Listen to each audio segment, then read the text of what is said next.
NDPS गुन्ह्यातील फरार आरोपी MD सह क्राईम ब्रँच युनिट 2च्या ताब्यात. याबाबत पोलिसांनी दिलेल्या माहितीनुसार पोलीस हवालदार मनोहर शिंदे यांना मिळालेल्या माहितीने दामोदरनगर पाथर्डी शिवार येथे छापा मारून शुभम राजेंद्र येवले यास MD आणि रोख रक्कम असा एकूण 2,26,750 रुपये किमतीच्या मुद्देमालासह ताब्यात घेतलंय. त्याच्या विरोधात इंदिरानगर पोलीस ठाणे येथे गुन्हा दाखल करण्यात आलेला आहे.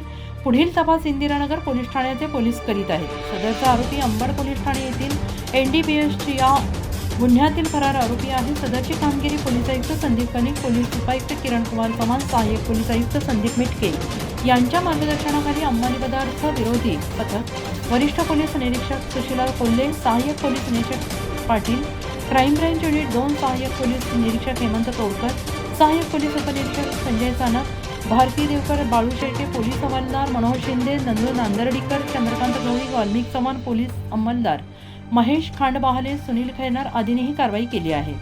NCN न्यूजसाठी रोहन दैनी, नाशिक.